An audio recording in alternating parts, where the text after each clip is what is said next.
em que os escritores se submetem apenas à jurisdição dos seus pares. No interior deste campo, os escritores adotam uma série de atitudes e de posturas que os distinguem do comum dos homens, os reagrupam, uma espécie de aristocracia simbólica, com algo de aurático. Daí elaboram regras de jogo literário próprias para fazer reconhecer a especificidade da sua atividade. Tornam-se modernos.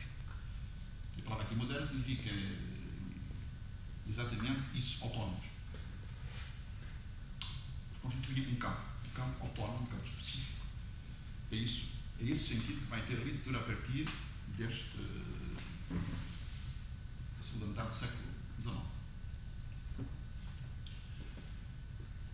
Para mim, a literatura, vamos chamar-lhe engagée, comprometida, deve ser considerada como um momento da história da literatura, como corrente, como doutrina, que conhece o seu auge entre os anos 45 e 55, do nosso século XX,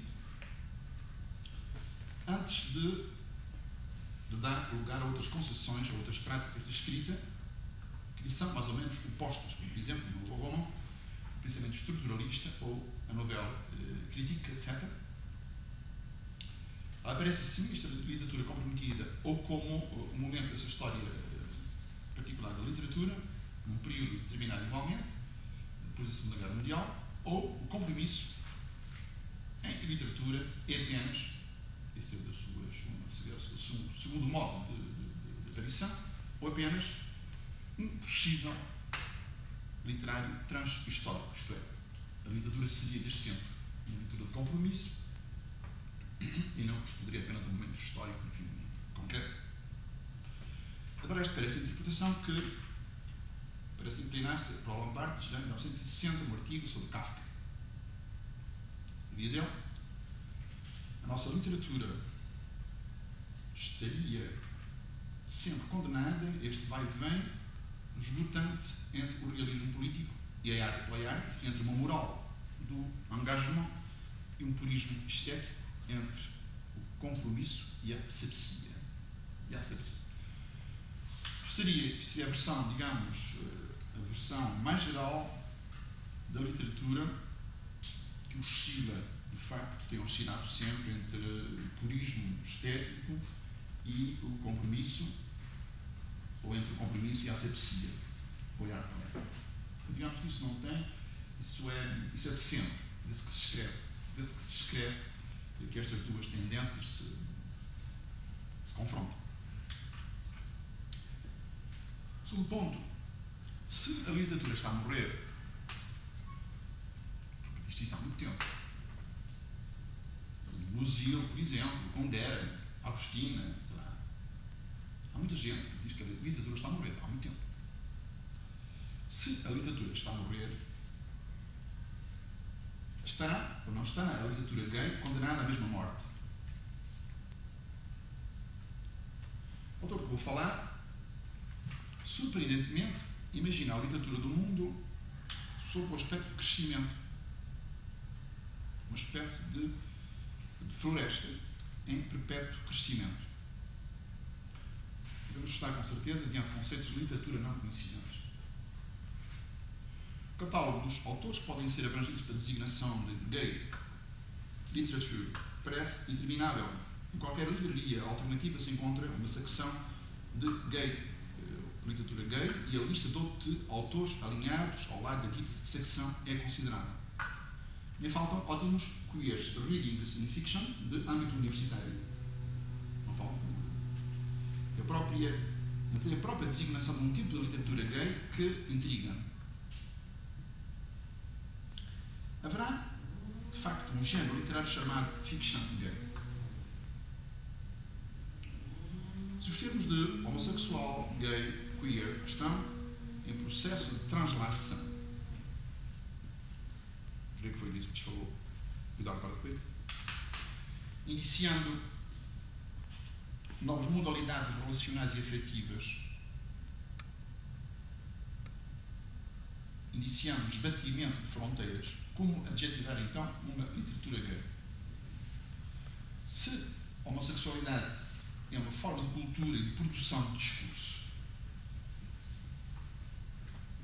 pode dizer que é um estilo, mas que é uma forma de cultura, que é uma produção de discurso. Se ser homossexual é devir homossexual, que poderá ser uma literatura em devir. Ou então, podemos pôr a questão de outra maneira, a literatura está a morrer, ou a literatura sempre esteve em devir. Que sentido tem falar de literatura gay? Que sentido tem falar, por exemplo, de literatura homossexual? Se não tem sentido perguntar, haverá uma literatura heterossexual? Parece que nunca ninguém perguntou, nunca ninguém pôs essa questão. Haverá uma literatura heterossexual? Nunca ninguém pôs essa questão. Porque iniciado por a questão de que sentido tem falar de literatura homossexual ou literatura gay. Passemos das obras aos escritores. Em que momento um homossexual se escreve, e que momento é que um homossexual que escreve se torna um escritor homossexual? Sou feminista como pessoa, mas não dos meus livros, disse Agostina no fecho do ciclo Vozes e Olhares no Feminino promovido no Porto 2001. Foi há uma semana e tal. Sou feminista como pessoa, não nos meus livros. Yves Navarre, o outro autor conhecido, declarou num congresso: Je suis homosexuel, je suis écrivain, je ne suis pas un écrivain homosexuel. A questão de Bruno Versier, no especial de Yale French Studies, sobre escrita gay e lésbica, que pergunta: considera-se você um escritor homossexual? A pergunta é para o Mecânico. O nosso autor respondeu que isso para mim é uma coisa muito annoying and limit to be looked into the image of a homosexual writer.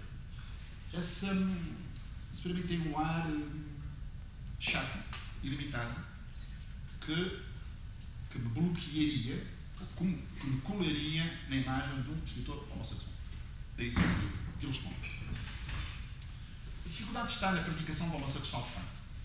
O próprio Freud, em um caso de homossexualidade de uma mulher, em 1925, estipula que masculinidade e feminidade são estruturas psíquicas independentes da identidade biológica do sujeito, que a identidade sexual do sujeito constrói-se tendo em conta um conjunto de 3 variáveis, pelo menos, físicas, mentais, sexuais, e ainda o objeto de fixação libidinal.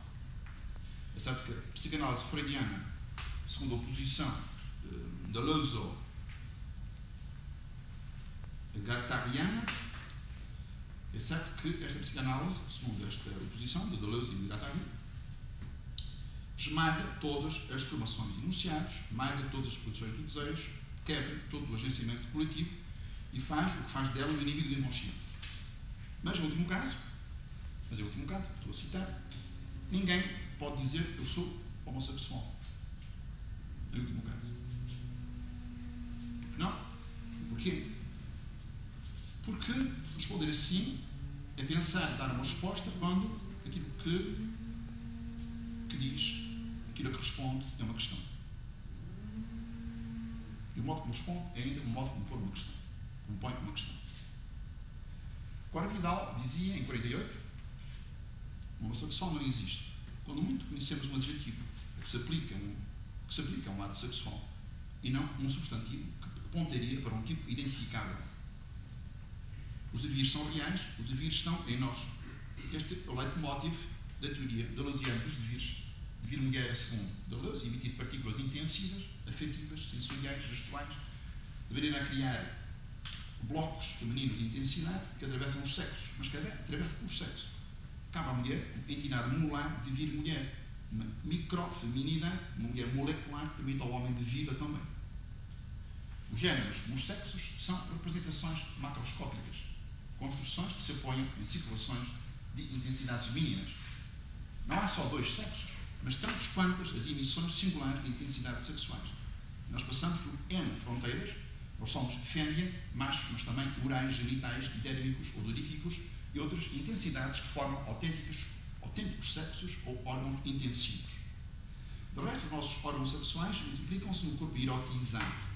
Nós somos forças sexuais não classificadas, fugidias, que escapam à divisão binária. É onde estamos. É onde estamos prisioneiros. É da divisão binária. Ou. Não dos sexos, mas 3 ou 4 ou N sexos. Ter um texto admirável do professor José Gil, que se chama exatamente Serioma, numa revista que se chama Elipse, de outono de 98. Está lá escrito. Rematará então a designação literatura gay para um tipo de literatura comprometida, isto é, se devemos levar o termo literatura gay, reservando apenas um tipo de literatura comprometida, militante, positiva, estratégica, ou apenas para uma escrita de si, no meio de muitas outras. Essa é a minha questão. Claro que este tipo de literatura é um tipo de escrita de si. Escrita do real, o amor escreve e escreve-se. Enquanto o sítio do sujeito, a letra é o bordo em que bate a vida, a passagem. Autobiografia, autorretrato, o diário, a meditação íntima não são géneros literários novos. Nada de novo. Quer dizer, das Confissões de Santo Agostinho, de Madame Bovary, de 100 anos de solidão, que dizer do diário de Virginia Woolf, de Julian Green ou de Kafka. Só a ficção historiográfica permite pensar numa evolução contínua que chega até nós. Trata-se da noção de indivíduo ou da pessoa de sujeito. Porque a verdade é que as autobiografias descrevem as reações afetivas dos seus autores, dos seus sonhos. Pode dizer-se que a emergência da autobiografia nos séculos XI e XII testemunha, por exemplo, de uma atenção nova à singularidade dos destinos individuais e ao lado psicológico da existência. Há casos vários de vitas, já na altura, vita sua, de Diber de Nogent, de outros, no meio urbano, ou a história das minhas desgraças de Pedro Abelardo. A história do intimismo, da mesma maneira que a história da literatura institucionalizou a subjetividade. Esse é o facto. Institucionalizou a subjetividade. Tudo se intimiza ao ser representação, ao ser escrita.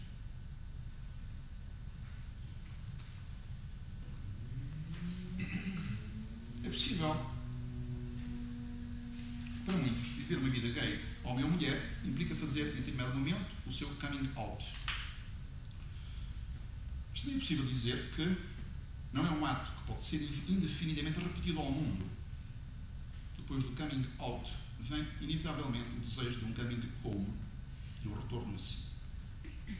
O actante social, que sabe comportar-se em sociedade, que sabe fazer frases, interpretá-las, porque nós somos todos, enfim, aqui ou na rua, somos actantes sociais. O actante social, que sabe comportar-se em sociedade, que sabe fazer frases ou interpretá-las, não é falso, não é um comediante ou um exibicionista. Cá melhor refletir sobre a cena social e as suas conformidades, porque a cena social é a cena das conformidades, chega à conclusão que o seu saber estar, não sendo falso, é incompleto.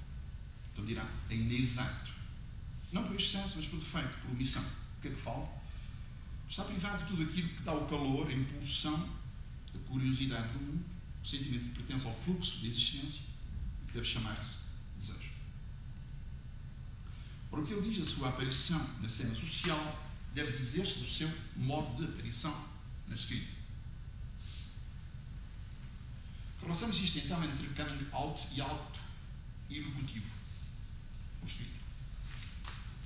Vamos pensar no intimismo, em termos de umbilicalismo, exibicionismo, oportunismo político. Isso existe. O intimismo não plana no éter imaterial das entidades estéticas eternas, como organização semântica, temática, estilística, num certo tom. O intimismo responde a condições políticas, sociais e culturais. As marcas semânticas e pragmáticas de um género literário estão sempre ligadas às suas modalidades enunciativas e permite estabelecer uma analogia entre o género literário e o ato ilocutivo.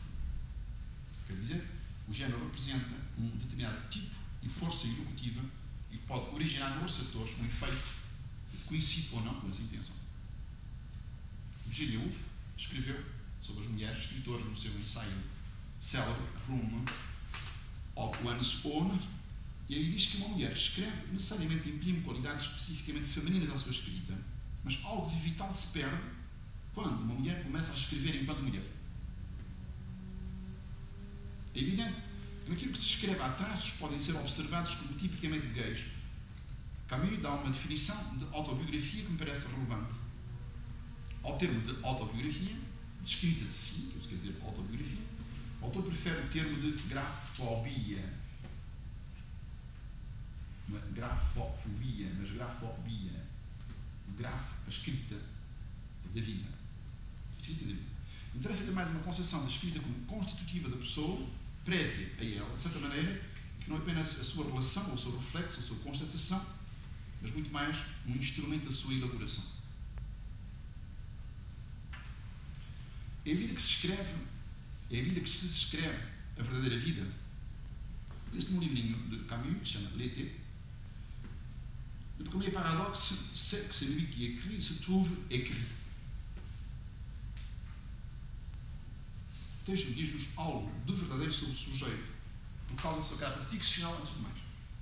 É porque é ficcional, não é porque é verista, não é porque é histórico, é porque é ficcional.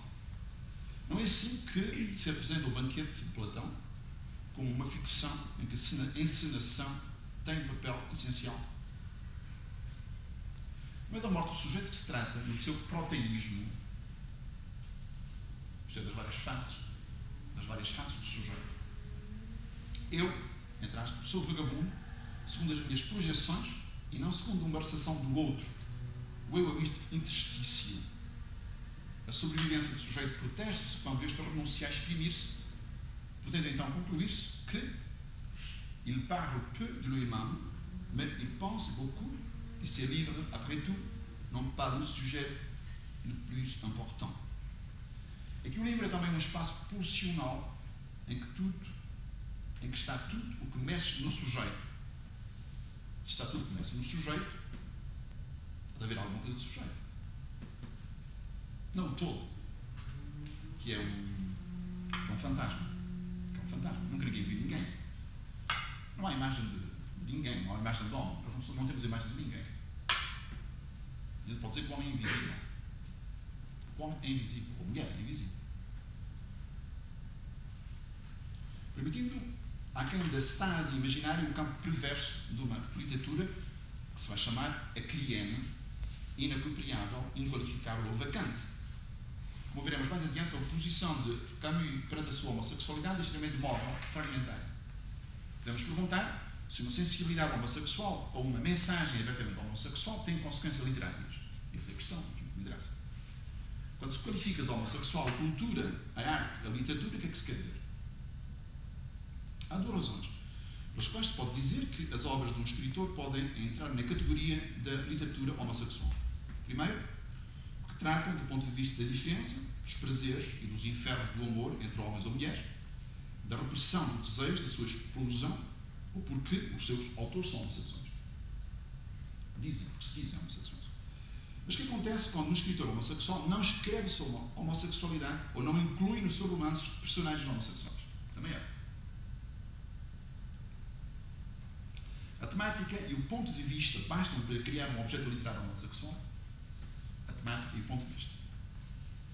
Leopoldo Alas aponta uma diferença entre uma literatura homossexual e uma literatura gay, que me parece bem pertinente. E diz assim: a homossexualidade pode ser abordada a partir da sua situação, de uma situação traumática ou complexada, e reflete os conflitos que levaram a afastar-se da norma, os obstáculos com que se confronta o amor entre homens ou mulheres, uma sociedade hostil, a subversão moral de uma sexualidade e de uma moral dominantes. Ou então, como no caso de Genet, pela vontade de assumir com prazer o inferno a que nos condena a maioria e pela exaltação de um erotismo clandestino e marginal. Mas deveria também qualificar-se de homossexual a literatura que trata de relações erótico-afetivas entre indivíduos do mesmo sexo, que não vivem a sua relação afetiva em termos de militantismo, sem se colocar no papel de vítimas e sem sangues. O autor dá o exemplo de romances de Alan Hollingsworth, ou de Folding Stag, ou Os Novios Búlgaros de Eduardo Mendicuti, ou ainda As Confissões Desencarnadas de Reinaldo Arenas. Está aí o filme que estreia hoje, que denunciam a repressão no sentido lato e não apenas sexual. As obras de Cernuda, Guillaume Gil Albert, de Alberto, Entre Nós, ou do Eugênio de Andrade, são homossexuais, mas são muito mais que isso. A literatura gay é já uma literatura afirmativa no seu militantismo, positiva, mesmo estratégica. Exemplos não faltam: Severo Sarduy, David Leavitt, and The Lost Language of Cranes, Equal Affections, Michael Craven, algum romance de Eduardo Mendicuti, uma mala noche latina, qualquer, eu, por exemplo, hoje dormi muito mal. São obras que tratam o mundo gay como um universo autónomo, com os seus usos e as suas linguagens, uma espécie de sociolecto. Em linguística, em pragmática, distinguimos de facto o sociolecto do idiolecto, uma espécie de sociolecto que refere a um espaço limitado, um gueto mesmo. Um gueto. Seria talvez mais conveniente falar aqui de subgénero temático, o equivalente a uma literatura negra, escrita por gays e para gays. Para quê? Uma nova ortodoxia literária, um novo cânone. Quem, ao ler um romance em que um casal homem e mulher tem relações sexuais, pensa que está a ler um romance heterossexual. A conclusão poderia ser esta: em tempos de guerra contra a repressão, justifica-se que a escrita seja cruz ou espada. Seja militante. Virá um tempo em que tudo desaguará na praia sem fragor, sem publicidade e sem gordura. Eu digo isto da droga, digo isto do aborto, digo isto da homossexualidade. Em tempo de guerra contra a repressão, justifica-se que a escrita seja cruz ou espada. Virá um tempo em que tudo desaguará na praia sem fragor, sem publicidade, sem gordura. Por enquanto, aí que estamos, o combate ainda dura. A homossexualidade mina, de facto, por dentro, o aparelho binário, antes de mais. Esbatendo a certeza de identificação pelo seu proteísmo, misturando dispositivos, levantando o problema do devir outro, da linha que foge dos valores identitários da cidade, dos valores macho, da sexualidade, da própria definição da homossexualidade como prática sexual apenas. Ora, a homossexualidade é uma rede de sinais. É inicial. De resto, há muito tempo, o humor investe tudo em sinais. Sabe toda a gente? Quando não há sinais, desapareceu. Não é assim? Onde é que anda? Não dar sinais. Se não dar sinal, devia desaparecer. Não.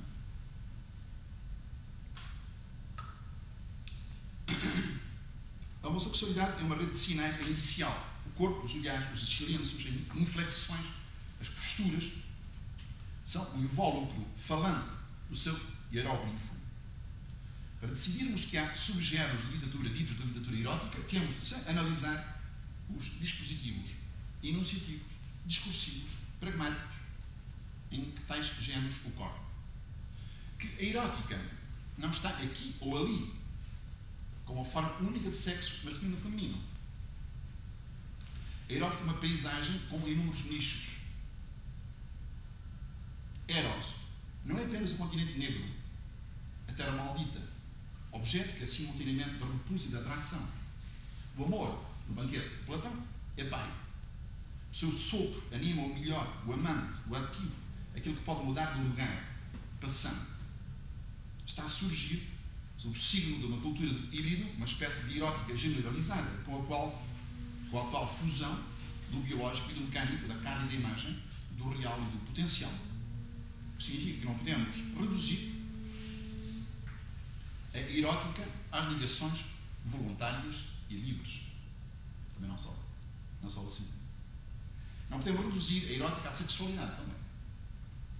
É necessário, antes de pensar, a erótica como relação.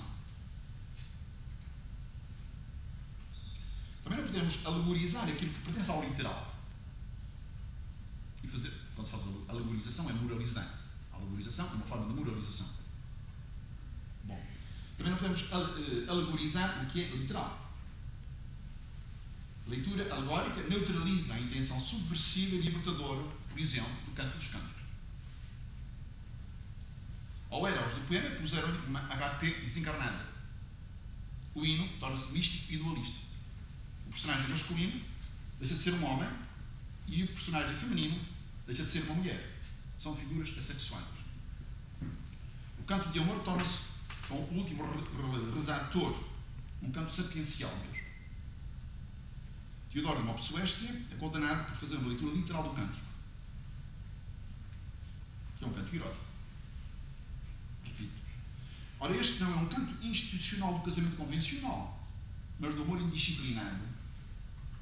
Eros não é institucional. Ofendemos-lo, reduzindo-o ao contrato, ao dever conjugal. A sua lei, que já não é lei, é a reciprocidade do dom. Por isso, é infrajurídico, parajurídico, suprajurídico, de onde que a sua essência seja ameaçada pelo seu demonismo em instituição. Mesmo a do casamento. O enigma da sexualidade, estou a citar Paulo Ricoeur, é que ela é irredutível à trilogia que faz o homem. Linguagem, instrumento, instituição. Ela mobiliza a linguagem, certamente, mas atravessa, perturba, sublima, bestifica, pulveriza a memória e a invocação. Desmediatiza. A sexualidade é eros e não logos.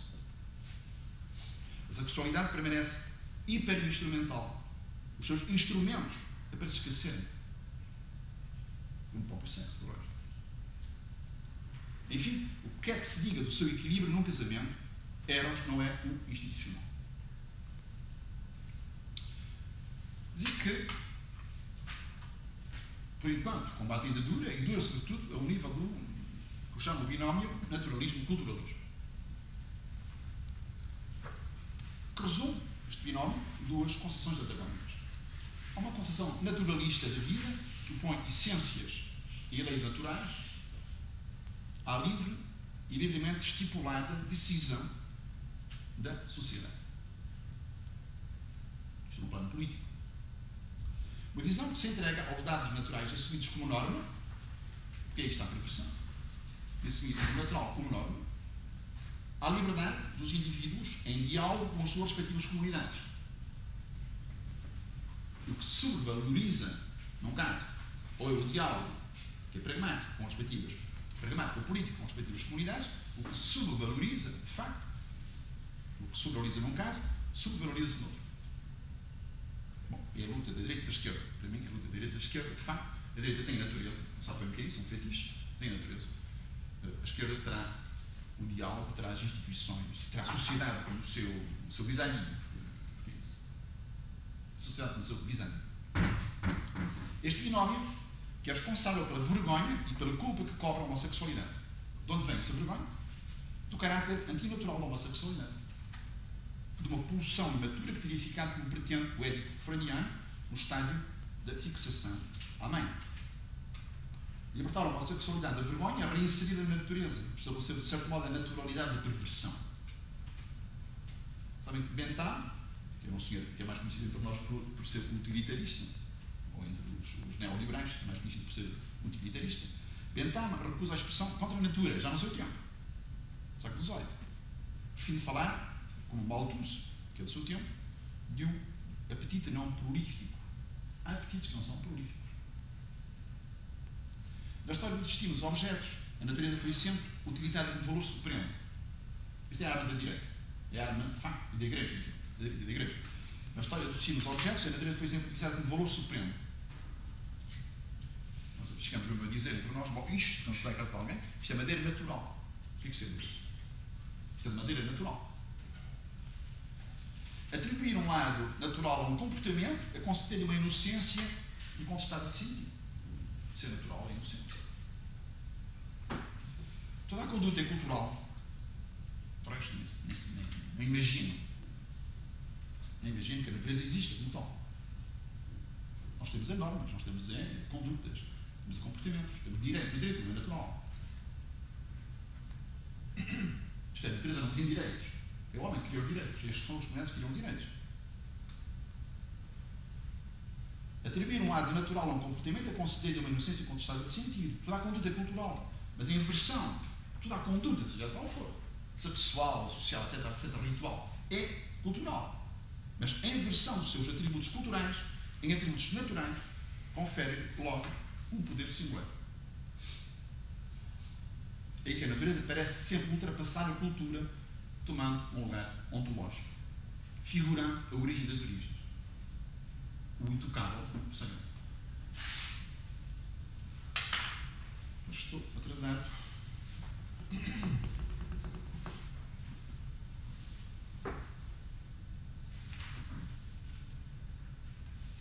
Ia falar da abolição da noção de sujeito, mesmo na obra de Camus, ou da noção do autor mesmo. Vou passar à frente.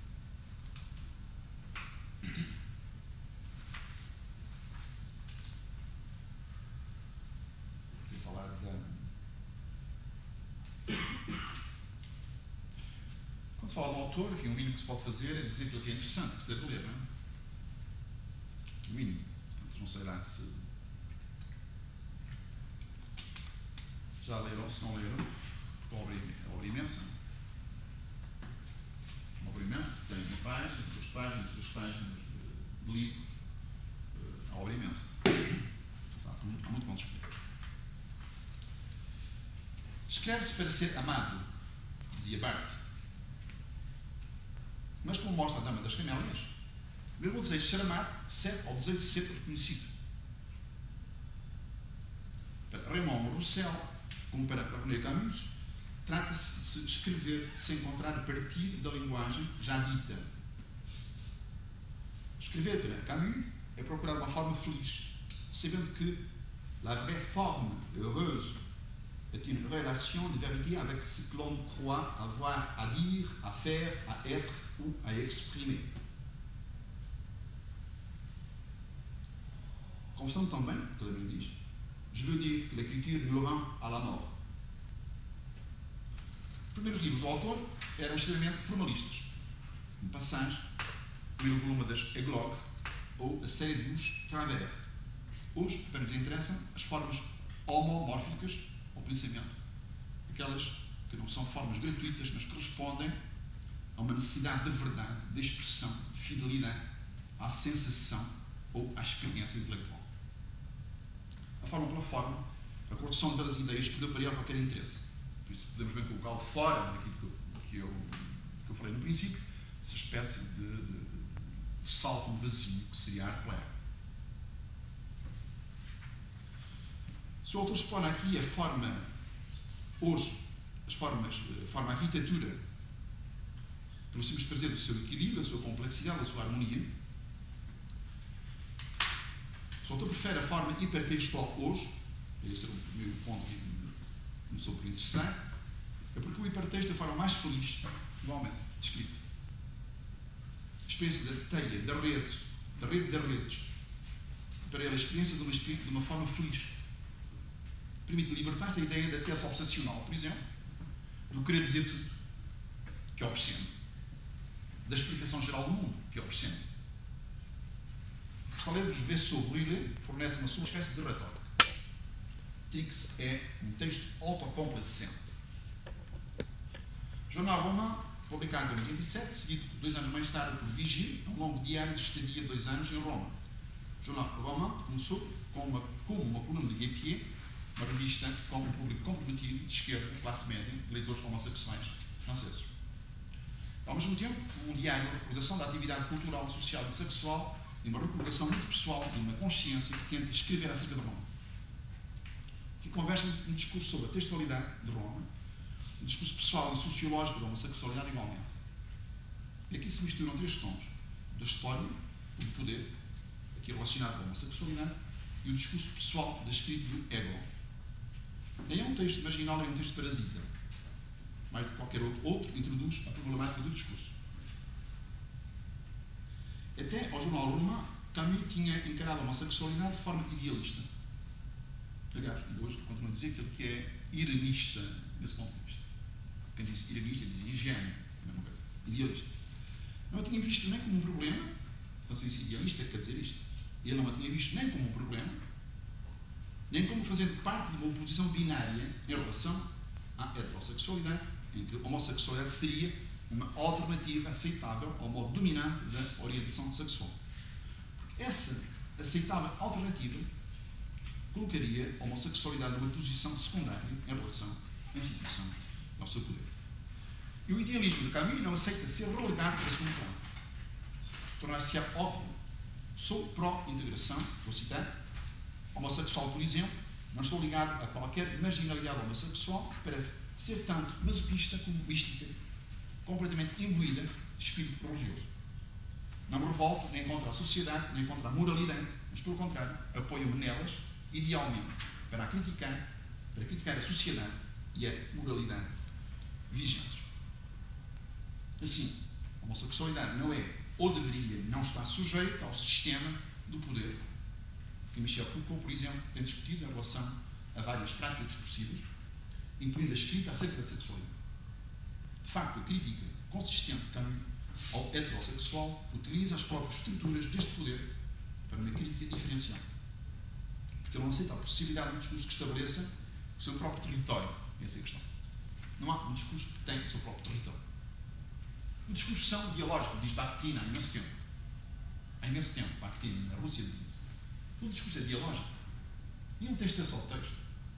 Todo texto é hipertexto, ou intertexto, ou intratexto. Isto não há uma espécie de essência de um discurso. Mesmo se existe uma inegável semiótica da homossexualidade, essa está sujeita à sua própria desconstrução.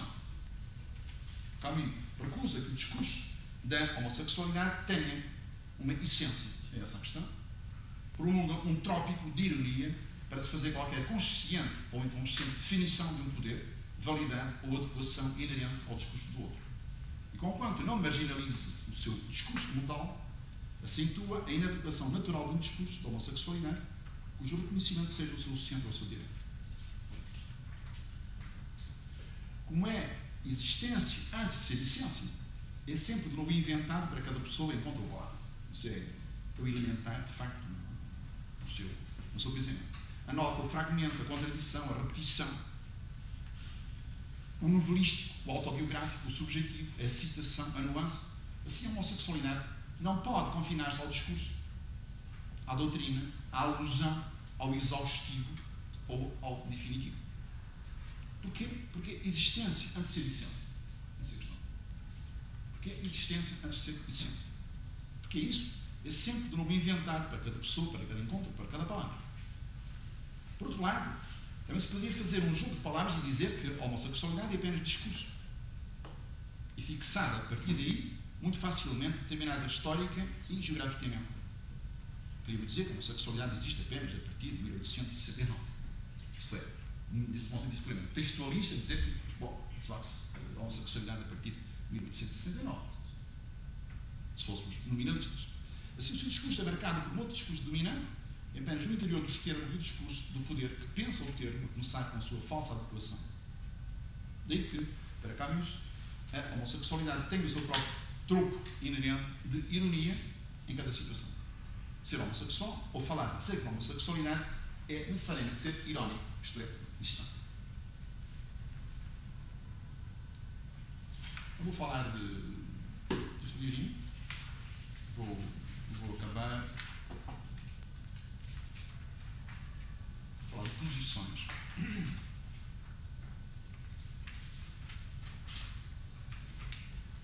A posição que faz Roland Barthes no prefácio a Trix, para saber que Roland Barthes fez, que o Deleuze fez igualmente para Guy Hockenheim, um pós-prefácio. A apreciação de Barthes ao prefácio a Trix é justa no que se refere à obra em questão, mas é intrigante se aplicada à obra toda de Camus. Dizia o Barthes: nossa época interpreta muito, mas as histórias de Camus são neutras. Não entram no jogo da interpretação. sont des sortes d'applats, sans ombre et comme sans arrière-pensée. Não há aqui ideologia. Não há aqui ideologia. É tudo chão. Tudo neutro. Trix, note acrienne, chronique acrienne, tem que ver com a homossexualidade do ponto de vista de um autor que acredita que a homossexualidade poderá ser um tópico que não tem maior nem menor interesse do que qualquer outro tópico relacionado com o comportamento humano. Daí a sua neutralidade. Camus escreve na nota preliminar à primeira edição francesa: ceci n'est pas un livre pornographique. Ceci n'est pas un livre érotique. Pas d'esthétisme.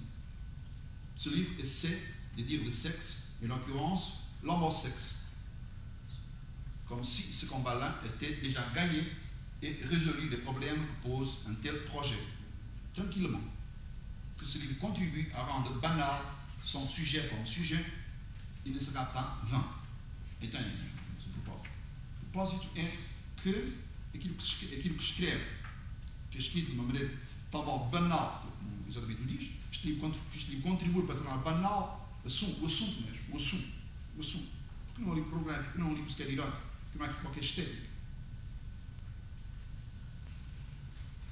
Este livro tenta dizer o sexo na ocorrência o homossexo como se esse combate fosse já ganho, como se não houvesse nada a discutir, como se isso fosse natural.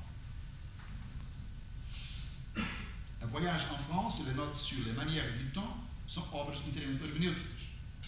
E aí começa o problema, de facto. Porque se não há hermenêutica antiga, começa a haver hermenêutica a partir de Voyage en France, notes sur la manière du temps, que são obras inteiramente hermenêuticas.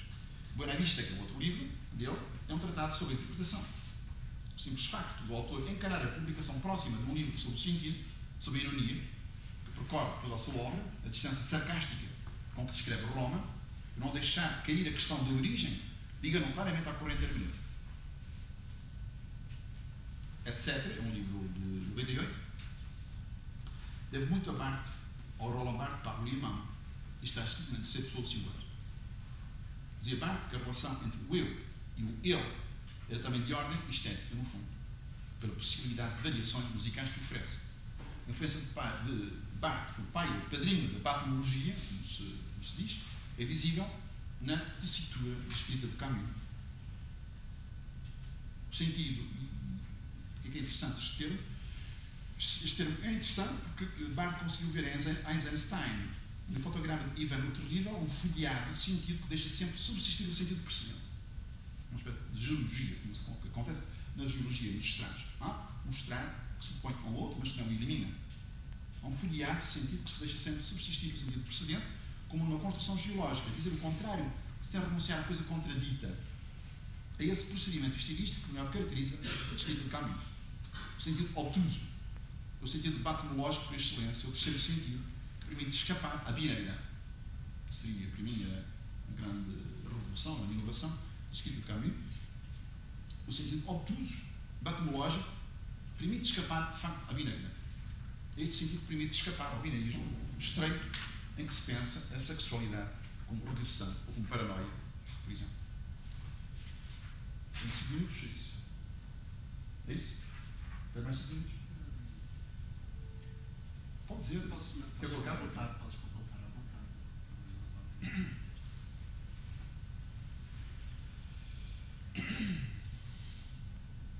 Já disse que Camus recusa uma essência ao discurso da homossexualidade.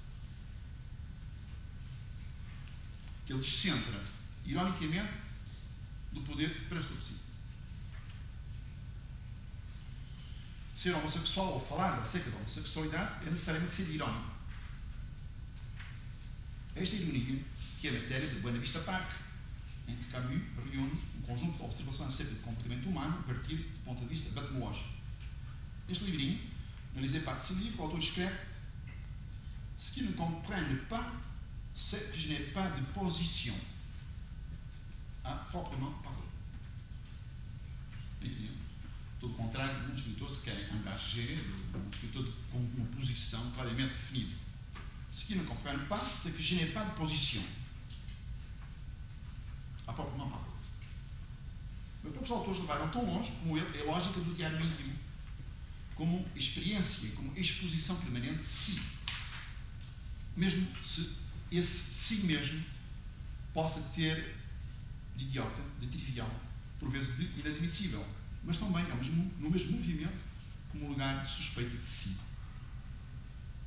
A metáfora do labirinto é, quiçá, a que mais convém a este tipo de escrita, em que o sentido é infinitamente comprometido pelo seu contrário. Mas é a ligação. A mais forte, a categoria mais forte, é a categoria mais em crise. Aqui igual. Onde está hoje é que, relativamente à ligação, as ligações que se serviam de pontos de referência simbólicos volatilizam-se e são substituídos por ligações totalitárias. As ligações eram de passagem. As ligações eram de passagem. As ligações volatilizam-se e são substituídas por ligações totalitárias, mesmo limitadas, cuja forma mais frequente é a ligação narcísica. Bom, basta pensar em alguém diante da web, ou da net, sozinho, em casa, abrir um site de literatura gay, que quase não existe, não tem a ver, de facto, e é extremamente pobre. Literatura gay é extremamente pobre. Claro que há a seguir de todo o género, de porno, não sei lá o quê, mas literatura gay é extremamente pobre. Se me encontrarem outras coisas, digam, mas de facto, de à procura, não encontrei nada de jeito. Bom, está ligado apenas a si numa dobra que faz lei. Segundo, isso não é o caos. O desejo do simbólico ocupa quase sempre o lugar do simbólico. Terceiro, o saber técnico substitui a ligação narcísica. De facto, eu não preciso de ninguém. Já não há ninguém com quem se relacione. Daí, uma nova perda de responsabilidade. Escondemos por trás deste saber. Deixou de haver outro. Dizer este homem é responsável é dizer que efeitos éticos passam por ele. Ora, a exigência ética é universal e singular. No site de Camus, em paralelo a analisar Passeli, o autor pensa nas pessoas que não gostam dos livros, das intimidades das almas, dos seres e, sobretudo, as da carne. Essas pessoas colocam no mais baixo de todas as categorias literárias os textos em que são evocados prazeres que, à la légère, dizia Colette, são físicos. Exibicionista será todo aquele escritor que toma por tema a sua própria pessoa. O exibicionismo implica uma vítima. Mas o exibicionismo implica uma vítima. Se não chama-se narcisismo. Alguém que nada teria perguntado e que seria obrigado a ver, a ler aquilo que não queria nem ver nem ler. Ora, a pergunta do autor é assim: é exibicionismo mostrar-se nu a quem nos quer ver nu? Ou que o aceite, pelo menos, por contrato do leitor. De resto, este autor é avesso ao erotismo no sentido estrito. Basta-lhe o acordo físico e sentimental. A companhia amorosa são para ele a ilha da felicidade e da paz. E cito: Je crois à l'innocence des choses de la chair. Este é um dos primeiros princípios da gramática íntima de Camus. Se as coisas da carne são inocentes em si, isto não significa que possam ser, como a alimentação, o desporto, os estudos ou a política, uma ocasião de falta ou de pecado, segundo os pontos de vista da traição, da mentira, do orgulho ou do egoísmo, ou então esquecimento daquilo que se deve a si próprio, pelo contrário. Camus acredita que a carne, a volúpia, o amor mesmo, frequentemente, ou pelo menos, a sua demanda e o amor homossexual por excelência, continuam a estar ligados ao mal, à desordem, ao excesso. Seriam, deste ponto de vista, o contrário da moral. Seriam, deste ponto de vista, o contrário da moral. É por isso que se fala de ironismo em matéria de sexualidade. Poderíamos ficar daquilo que João Baudrillard escreve, e vou ver muito pertinentemente, talvez esteja numa dupla moral. Haveria uma esfera moral, que é da troca mercantil, vamos chamar isso de Constituição. Haveria uma esfera moral, a da troca mercantil, e uma esfera imoral, a do jogo. Eu disse troca mercantil, uma esfera moral, e defini a Constituição dentro da esfera moral. Há uma troca mercantil e uma esfera imoral, a do jogo. hemisférica moral, é do jogo, em que só conta o acontecimento do jogo e a chegar de uma regra partilhada. Partilhar a regra é diferente de se referir a um equivalente geral, comum. É preciso estar completamente implicado para poder jogar, o que cria entre os parceiros um tipo de relação mais dramática do que mercantil. Não há drama na prostituição. Ou digo isso, de forma muito geral, podemos falar sobre isso assim. Não há drama na prostituição como relação. Quer dizer isso? Porque a relação é muito mercantil. Porque a relação é mercantil. Há drama na relação, sim, com os outros. Há drama. Há sempre. Ou sempre. Mesmo quando se joga com o outro, há drama. Sim. Há drama.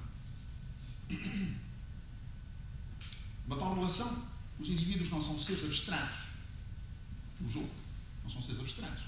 Que se podem substituir uns aos outros. Cada um tem uma posição singular face a uma questão ou de vitória, ou de derrota, ou de vida ou de morte. Estranha literatura anglo-americana de Thomas Hardy, Lawrence, Miller, Ginsberg, Kerouac. Os homens sabem partir, confundir os códigos, fazer passar os fluxos, atravessar o deserto do corpo sem órgãos. Eles franqueiam o limite e rompem o muro. Escrevia Deleuze. Camus pode ser alinhado a esta pleia de escritores que uma potência impele para o de fora esse intervalo em que se prossegue até ao infinito, uma espécie de inquérito sobre o mundo, carregado do desejo, que é aquilo que possuímos de mais íntimo e de mais vivo. E é para acabar mesmo. A poética de Camus não ilude a questão do habitat heideggeriano, como acontece a muitos poetas textualistas que têm por limite qualquer questionamento sobre a ligação da poesia com a existência e que professam ou a literalidade absoluta ou a intransitividade da escrita. Que resta do grande lirismo ocidental, de Sappho, Tráquilo, a Mandelstam, a Celan ou a Bonnefoy, que resta ao lirismo do poeta após o desencantamento do próprio mundo. O grande lirismo é solidário na experiência do sagrado. Ora, já nem a morte de Deus nos arrepia, diz ele. Ora, já nem a morte de Deus nos arrepia. A saída só poderá estar a encontrar o vazio salvador entre as linhas e entre as letras. É por isso que ele escreve. A letra é o que nos permite ainda habitar poeticamente o mundo. O lirismo como testemunho, e não como um salto no escuro. O lirismo como testemunho que respeita ao nosso estado no mundo, à nossa condição de habitantes do mundo, a montante de qualquer estreitamento da esfera, da interioridade subjetiva. Não há, é içado, porque ninguém é um nome indesenhado a procurar e a escrever. E obrigado pela vossa escuta. Vamos passar a conversar, se quer. Eu só queria colocar uma questão, uma vez que a literatura tem um vasto leque, desde a própria legitimidade da literatura até à legitimidade dela em si própria, e uma vez que temos uma antologia gay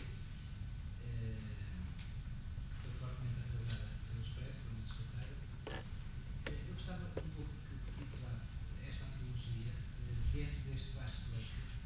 Como é que a situava do ponto de vista da intervenção política, do ponto de vista, enfim, de qualquer outro ponto de vista? Gostava de saber um pouco o que é que pensa sobre esta antologia. Olha, primeiro, eu só gosto de falar daquilo que conheço. Só sei falar daquilo que conheço, daquilo que analiso. Eu não vi a antologia. Saiu uma antologia gay, é isso? Sim, a primeira antologia gay. Saiu a primeira antologia gay. Sim. Há pouco tempo. Sim, há pouco tempo. Pode dizer a editora? Corpus e Opus Dei. Está a ver. Sim. E diz-me que há uma recensão no Expresso sobre isso. Sim. O Expresso não arrasou completamente a antologia. Diz que muitos dos contos lá são muito maus. Pois. Já agora, diga-me só, eu estou mesmo. Eu não leio sempre jornais, mas enfim. O Expresso é de quando? Eu não sei se é 12 de maio, se é 19 de maio. É no cartaz. Está no Eu cartaz. posso disponibilizar, eu devo ter isso. Então não sei, agradecia. Uma coisa. Agradecia, mas portanto, pode-me colocar outra vez a questão. Bom, quer dizer, eu fui buscar um exemplo. Eu não vi, mas diz-me que. Se me permitem interromper, quer dizer, isso é um exemplo da antologia portuguesa. E se é uma questão de antologias, podem-se dar múltiplos exemplos. Se é a questão dessa antologia portuguesa, já não. Mas a questão, se põe a mesma questão em relação a qualquer antologia, certamente que o meu colega conhece outras. Existem antologias. Se é sobre as antologias em geral. Qual é a questão? Você é mesmo sobre essa antologia portuguesa? Pois sobre esta não conheço. Portanto, não posso começar sobre ela. É que Posso tentar responder à questão que me coloca. É uma antologia de espontâneos. Espontâneos? Sim. Não é uma antologia de poetas já publicados e consagrados. Como existe, por exemplo, quer dizer, existem todos os tipos de antologias, mas em Portugal apareceu essa, lá fora já existem antologias de tanto de ficção como de poesia já publicadas e outras consagradas. Pois, digo-te uma palavra só sobre isso, que é muito rápido. Sabe que hoje até há glossários e biografias que são subjetivas. Sobre tudo. Sobre a própria hiperficção. Há biografias subjetivas. As antologias são do género subjetivo. Não se pode dizer, bom, eu assim vi a reação relativamente à publicação de 2.000 poemas da Síria Alvim, né, que é uma grande antologia. E a reação. Há sempre gente que acha que não está lá, ou que acha que não está, que determinada tendência não está suficientemente representada e que diz, bom, falta isto, faça aquilo, aquilo é mau, sei lá o quê. Né? Isso toda, é impossível, é a questão de mostrar tudo que é obsceno. É um fantasma. É um fantasma. Nós controlamos uma parte do que chamamos a realidade, o real, uma parte. E controlamos a forma de seleção, de valorização. E todo o valor é uma posição, não um esquema. Todo o valor é uma posição, não um esquema. Não me admira nada, nem me esclarece coisa nenhuma, que uma antologia, eu próprio da antologia, é uma escolha, é uma seleção pessoal. Pode ser pessoal ou um grupo qualquer sobre isto. Outra questão. Sabe que pode dizer que a literatura está a morrer. Não é? Que a literatura está a morrer. Mas ainda há por aí os caciques, aqui em toda a parte, os caciques que acham que esses podem legislar sobre o canónico do literário e dizer isto é literatura, aquilo não é. Numa situação que a literatura está a morrer, mas está toda, que eu diz, e perfeitamente, é uma escritora que considero uma das maiores escritoras portuguesas atuais, que é Maria Gabriela Lansol. É ela que o diz. Que a literatura está a morrer. Esses outros, que se consideram os fiscais, os caciques locais sobre aquilo que é o literário, ou não se dão conta que a sua própria literatura está a morrer igualmente. Está a morrer. Por isso, esta classificação entre o que é literário, eu disse-lhe que a literatura deve ser como instituição, em 1850, de facto, como instituição. Não quer dizer que não se tenha feito literatura, sempre se fez literatura. Sempre se fez. O que não há é essa sagração social do literário. A literatura é uma instituição que passa por uma sagração social. Uma consagração. Quem é que a faz? São os críticos. São os críticos. Hoje, são jornalistas. Críticos. Não é? São os jornalistas que fazem crítica. Não é? Já não são bem os académicos sequer. Nem todos os académicos têm entrado nessa gigajoga, porque acham que os académicos são muito complicados, sei lá o quê. Mas de facto, o que há hoje é um funil. Há ainda, apesar daquilo que está a acontecer, que é cada um escreve o que apetece.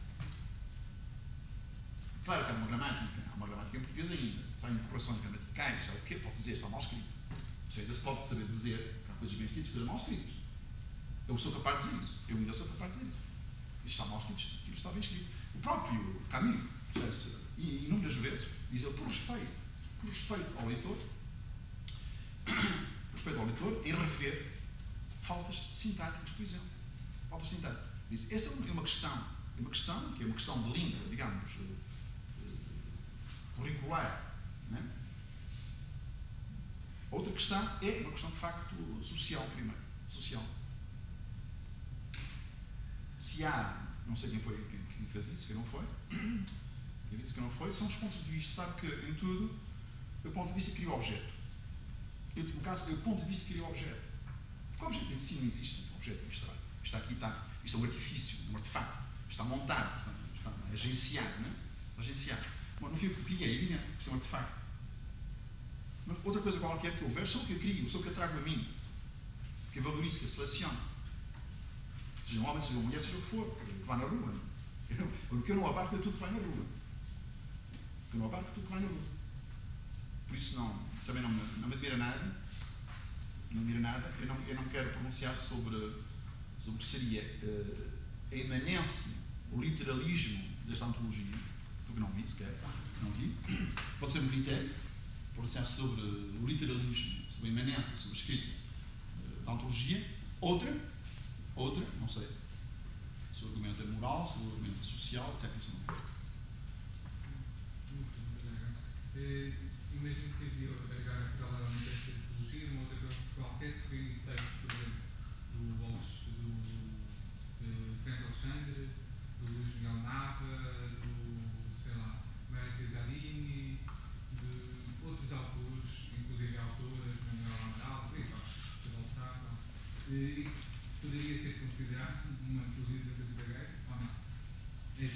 Ou seja, na medida em que, por exemplo, o Luís Miguel Nava é um escritor entre um conjunto de poemas, de antigamente, ou alguns, a escrita, se quisermos, mais ou menos explícita, se quisermos, será reduzida e muito circunscrita à volta de pequenas imagens.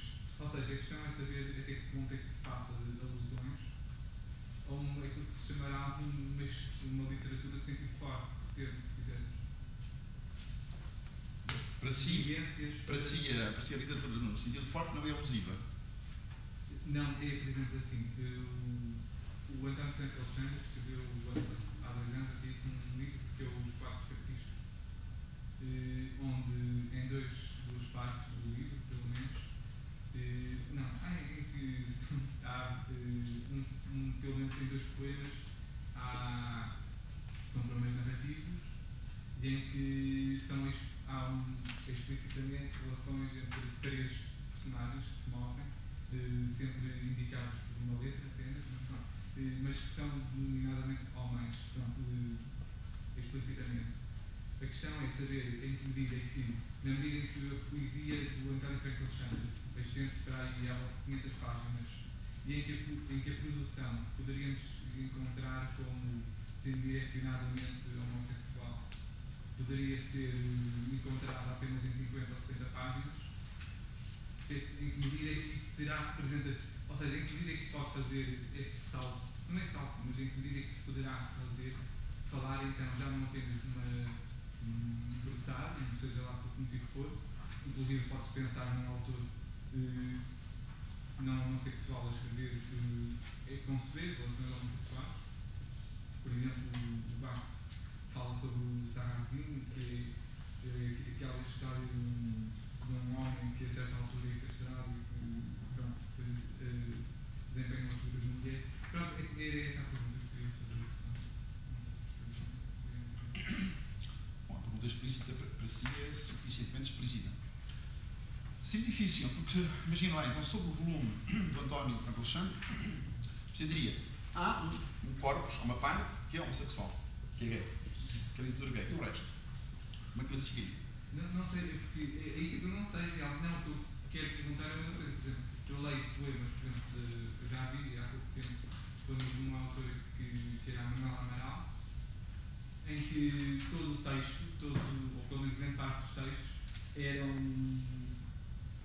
mais do que isso, eram textos não só comprometidos, mas mesmo do próprio estilo de escrita, eram textos reivindicativos socialmente, politicamente, ao contrário, por exemplo, de uns textos, por exemplo, do Alberto, por exemplo, pelo menos parte final, depois nota-se uma diferença enorme no tipo de textos que esteja a ler. Você está a fazer a distinção clara. Está a falar de textos reivindicativos, comprometidos. Isso faz parte daquilo que se chama de facto de leitura gay. Segunda definição, que eu bocado. No resto, eu digo que a leitura gay não existe. Isto é, que não há uma leitura homossexual, eu digo isso. Não há uma leitura homossexual. Não há uma leitura homossexual. Há a literatura gay neste sentido. Se ela é explicitamente, se ela procura a reivindicação, comprometimento, a luta, etc. Não é explicitação. O próprio da literatura não é explicitação. Porque não, aliás, a solução não é da ordem, a solução não é da ordem do explícito. A ordem declara. A do obscuro. A ordem dos sinais. Os sinais são positivos. Não é? Seria preciso, eu diria que, da análise, enfim, que eu conheço dos textos, olhamos os textos como uma espécie de imagina, uma camisa, não é? Uma camisola, que tem uma série de cores, não é? Tem fios, etc. Tem várias cores. Aquilo é uma totalidade. Uma totalidade. Uma camisola. Tem que ter um bordo, tem que ser uma coisa acabada, não é? Como se diz numa obra, como se diz num casaco, sei lá, qualquer. Tem que ser uma coisa acabada. Dentro de uma camisola, uma camisa, você vê que se não é monocromática, não é? Se não tem só uma cor, você vê que há fios que se entrelaçam, que são de várias cores. Você pode pensar que há um fio dominante. Primeiro deveria definir este tipo de antologia do Frank Lechant e de outros como uma antologia erótica, primeiro. Pode ser esse o fio dominante. Ser erótico. Ser uma antologia erótica. Mas a seguir, deveria, dentro destes fios dominantes que são apontam para essa ordem, que falou agora aí 3 ou 4 poemas, não é? E diz, não, estes são homossexuais. Então deveria definir-se a partir da isotopia do homossexual. Da relação do mesmo. É que deveria definir assim. Mas não pode definir, de facto, o livro todo no centro dessa ordem. Tem isotopias, encontra isotopias, não é?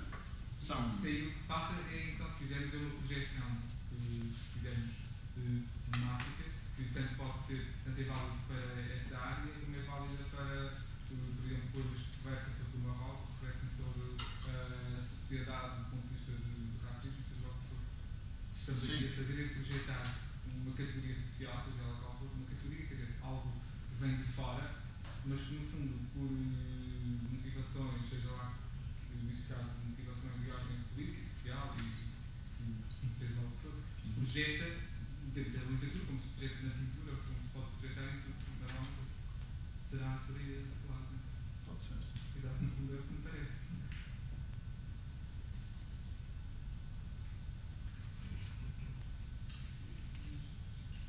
Já agora, só fiquei com uma dúvida. Como é que qual é o nome do autor que esteve a falar? Ou seja, eu não conheço, é a primeira vez que eu... Do René Camus. René Camus? Sim. Toda a gente conhece o Camus? Como? Ele escreve? A gente conhece o outro, e ele está sempre a queixar disso, não é? A gente conhece o outro.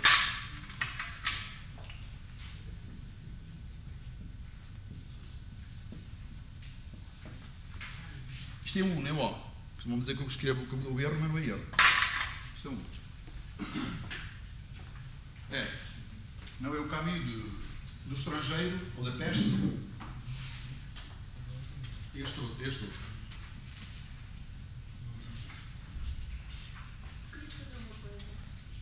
Há pouco tempo o VN teve uma espécie de mini dossiê que ia saindo diariamente sobre o universo homossexual na generalidade.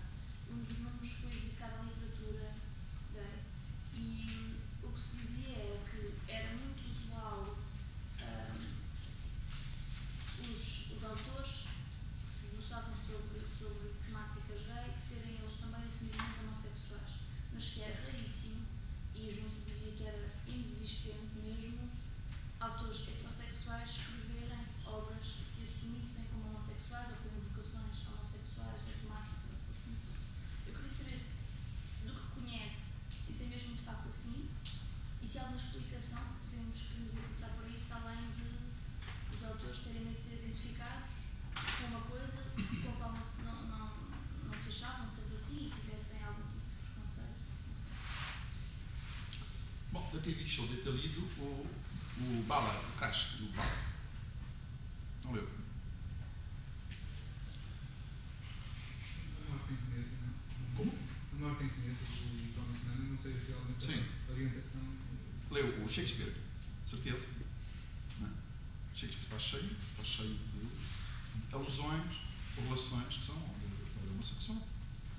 Mas não é isso, isto não é um problema. Não é um problema, isso pode pôr de outra maneira. Dizer, bom, o Shakespeare é homossexual. Por exemplo, o Ballard, não sei se esse não é. Não sei se esse não é. Mas de facto, no imaginário, há um imaginário que convoca no imaginário erótico, de facto, muito generalizado, convoca todo tipo de relação, pode ser bestialidade, pode ser de tipo qualquer. Eu acho que é muito redutor considerar. O SAD, por exemplo, a lei do SAD, onde é que está? Onde é que está? Não é uma distinção de esclarecimento. Pode-se fazer-se por. Isso pode fazer-se perversamente. Né? Mas então são autores perversos ou são autores maus? Também autores maus. Eu acho que é muito redutor achar que um autor só é capaz de falar sobre o universo no qual está inserido. Por exemplo, há um livro da Nátria, que são chama-se. Mas é um livro pequenino, são sonhos. E, por exemplo, tudo o que se passa naqueles sonhos, já há coisas de cariz erótico,